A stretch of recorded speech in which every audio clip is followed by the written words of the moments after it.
మనకు శాసనాల వీరబ్రహ్మం గారు టీడీపీ సీనియర్ నాయకులు ఉన్నారు, వారితో మాట్లాడుతున్నాం. Good morning sir.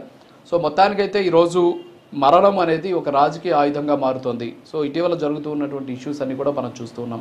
గతంలో కూడా అంటే మీ ప్రభుత్వ అధికారం ఉన్న సందర్భంలో కూడా గోదావరి పుష్కరాల్లో దాదాపు 30 మంది చనిపోయారు తొక్కిసలాట్లో. అప్పుడు మీ ప్రభుత్వం అధికారంలో ఉన్న సందర్భంలో 10 లక్షల రూపాయలు వారికి ఇచ్చినటువంటి పరిస్థితి మనం చూసాం. అలాగే పాపికొండల దగ్గర జరిగినటువంటి బోటు ప్రమాదంలో ఒక 46 మంది చనిపోయారు. అప్పుడు కూడా 10 లక్షల రూపాయలు మీరు ఇచ్చినటువంటి పరిస్థితి చూసాం. ఆ తర్వాత అన్నమయ్య ప్రాజెక్టు కొట్టుకుపోతే 33 మంది మృతి చెందితే అప్పట్లో జగన్మోహన్ రెడ్డి గారు ముఖ్యమంత్రి ఉన్నారు, ఆయన 5 లక్షలు పరిహారం అనౌన్స్ చేసినటువంటి పరిస్థితి.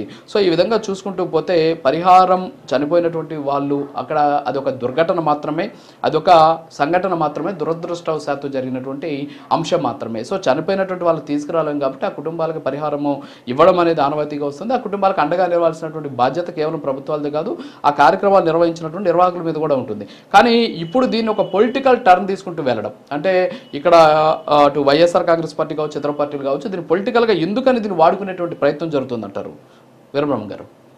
సార్ నమస్కారం. ప్యానల్ ఉన్నటువంటి సుబ్బారావు గారు, అలాగే అరుణ్ గారు, రాములు గారు, అలాగే మీరు రాజు గారు, మీరు మీ అందరికి కూడా నా ప్రత్యేక నమస్కారాలు. అసలు వైసీపీ వాళ్ళకు మతి భ్రమించే అర్థం కాక 151 నుంచి 11కు వచ్చే వరకు ఒక చోట ఒక రకంగా ఒక చోట ఇంకొక రకంగా మాట్లాడి స్థాయి వాళ్ళు పోయారు. అసలు ఏందండి వాళ్ళు? అంబటి రాంబాబు ఉన్నాడంటే ఆయన ఏం మాట్లాడుతాడో ఆయనకు అర్థం ఉందా? శవ రాజకీయాలు చేసేది తెలుగుదేశమా, లేకపోతే జనసేన, లేకపోతే వైసీపీ పార్టీ? మరి ఎక్కడైనా పొరపాటు జరగదని నేను చెప్పను. ఆఖరికి ఇలా పరిస్థితి ఎట్లా ఉందంటే వైసీపీ వాళ్ళది పెళ్లికి ఎవరన్నా రమ్మంటే వాడు పెళ్లికి పోతుంటే మధ్యాహ్నం చనిపోతే వాడికి కూడా ₹1,00,00,000 ఇవ్వండి అనే తట్టుంది. ఇలా ఎవరు పెళ్లి కొడుకు పెళ్లి కూతురులు ఏంటది? ఇప్పుడు ఉన్నటువంటి సమస్య ఏంది? ఆయన మాట్లాడింది ఏంది? రాములు గారేమో జనసేన, చిరంజీవి అయి కాదు ఇప్పుడు అవసరం. ఆయన మాట్లాడిన తీరు కూడా ఏంది? అసలు ఇక్కడ అరుణ మాట్లాడిన వైసీపీ గురించి దానికి మాట్లాడాను వీరబ్రహ్మ గారు, మీరు గమనించాలి. అట్లాగే శవ రాజకీయాలు చేస్తున్నారని వీరబ్రహ్మ గారు రామారావు గారు ఒక్క నిమిషం ఆగండి మాట్లాడివ్వండి. కంప్లీట్ అయ్యాక కంపల్సరీ కంప్లీట్ అయ్యాక మన వర్షం వచ్చినప్పుడు మనం మాట్లాడితే ఎట్లండి? ఏ ప్రభుత్వమైనా మరి ఇప్పుడు ఇన్ని చెప్పారు. ఇప్పుడు అన్నమయ్య జిల్లాలో 20 మంది చనిపోతే ఏమన్నా 5 లక్షలు తప్ప ఏమన్నా ఇచ్చున్నారా? మరి మేము 10 లక్షలు ఇచ్చినప్పుడు మరి ఎందుకు మాట్లాడరు? అట్లాగే శవ రాజకీయాలు అనేవి తెలుగుదేశం ఎవరు చేయడం లేదు.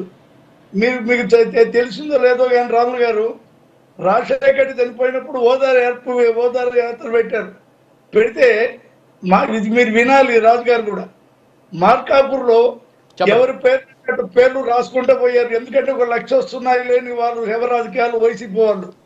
మా మార్కాపూర్ పక్కన ఒక విలేజ్లోకి షర్మిలమ్మ వెళ్ళి ఒక లక్ష్మి అనే ఒక ఆమె ఉంటే లోపల ఇంటికి పోయి ఓదార్చింది. అమ్మ లక్ష్మి గారు, మా నాయన వల్ల మీ ఆయన చనిపోయాడు, అందువల్ల నిన్ను ఓదార్చని వచ్చిందంటే ఆ లక్ష్మి గారు ఏమన్నారో తెలుసా అండి? ఎవరమ్మా, నా భర్త చనిపోయి 15 సంవత్సరాలు, నేను మళ్ళా పెళ్లి చేసుకున్నా, 2 పిల్లలు నాకు ఇప్పుడు ఓదార్చేందని మాట్లాడింది ఆమె. అంటే అట్టాడి శవ రాజకీయాలు చేసేది వైసీపీ పార్టీని కూడా మీరు గుర్తుంచుకోవాలా. జగన్ అంటారు, ఏంటంటే జగన్ ఏం చేశాడని జగన్ ఇప్పుడు మీరు చెప్తున్నారు. సంధ్యాదేవి దగ్గర జరిగింది, దానికి తిరిగిన తర్వాత ఆ ప్రభుత్వం మాట్లాడుతుంది. మేమేదో రేవంత్ రెడ్డి గారికి భయపడుతున్నారు అని రాములు మాట్లాడుతున్నారు. రేవంత్ రెడ్డితో మేమేందండి భయపడేది? మాకేం సంబంధం? మీ మాదిరిగా సినిమా థియేటర్లలో కక్కుర్తిగా మాట్లాడి భీముల నాయకండి టోటల్లీ పవన్ కళ్యాణ్ సినిమాలన్నిటికీ పెంచకుండా తగ్గించిన కూడా వైసీపీ ప్రభుత్వం అందరూ పెంచకుండా పోతుంటే ఆయన సినిమాలన్నీ తగ్గించింది మీరు కాదా? కూర్చోాలా? ఇవాళ జరిగింది స్టేజ్ దగ్గర జరిగితే కొంత బాధ్యత యాజమాన్యానికి ఉంటుంది, వాళ్ళకి ఇంటికి పోతూ జరిగింది. అయినా అలా దిల్ రాజు గారు కానివ్వండి, పవన్ కళ్యాణ్ గారు కానివ్వండి, అలాగే మరి రామ్ చరణ్ కానివ్వండి, వాళ్ళిద్దరు కలిసి 30 లక్షల రూపాయలు భరోసాగా ఇచ్చారంటే ఎంత ఉదార స్వభావం ఉండాలో అది కూడా మీరు ఆలోచించుకోవాలా. ఏది ఏమైనా ఇట్లాంటి రాజకీయాలు మాట్లాడటం, ప్రతిపక్ష పార్టీ మేమేదో మాట్లాడాలి అని చెప్పడం అనేటువంటి సరైన పద్ధతి కాదని మీకు మేము తెలియజేస్తున్నాం. మీరు ఇప్పటికైనా బుద్ధి తెచ్చుకొని ఇంకా ఈ 4.5 సంవత్సరం ప్రజల్లోకి వెళ్ళి మంచి భావాలతో మంచి పనులు చేసి మీరు పేరు తెచ్చుకోవాలి కానీ ఎక్కడనో ఒకటి చనిపోయిందని చూసి ఏమండి అసలు రోడ్లు ఉన్నాయండి మీరు అసలు సరే ఆడ జరిగిన అసలు రోడ్లు వేసారా మీరు ఇవాళ చూడండి సంక్రాంతి కల్లా దాదాపు 90% పూర్తి అవుతా ఉన్నాయి మరి ఇలాంటి కార్యక్రమాలన్నీ చేస్తుంటే వాడు చనిపోయిన దాన్ని పట్టుకొని ఆ అంబటి రాంబాబు లాంటి వాళ్ళు ఇంకొకరిని మాట్లాడడం వారికి సరైన పని కాదు.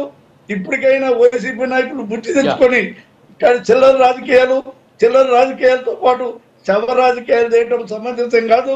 ఇట్లా కూడా మేము మాట్లాడదలుచుకుంటే ఒక రోజంతా కూడా మీ వైసీపీ ప్రభుత్వం మీద మాట్లాడతాం. ఎవరండి వాళ్ళ బంధువులు చనిపోతే దానికి శవ రాజకీయం ఇవాళ మేం చెప్పడం లేదు. మీ ముఖ్యమంత్రి మాజీ ముఖ్యమంత్రి వాళ్ళ అమ్మ కూతుర్లే మాట్లాడుతుంటే మీరు ఎందుకు మాట్లాడండి? నోరు మెదపడైనా ఇంకా అట్లా వస్తాడంటే ఎక్కడికో ఏముందంటే రావడానికి ఆయన వచ్చేది ఎందుకంటే ఈ ఉన్నవాళ్ళు పోకుండా ఏదో వస్తుంది లేకపోతే జమిలి ఎన్నికలు వస్తున్నాయి ఇక్కడ మోసపూరితం మాట చెప్పడానికే మీ నాయకుడు బయలుదేరారు కానీ ప్రజల కోసం కాదనే సంగతి కూడా మీరు గుర్తుంచుకోవాల్సిందిగా మీరు రాత్రి మీకు తెలియజేస్తా ఉన్నారు. Okay yeah political analyst Muppala Subbarao.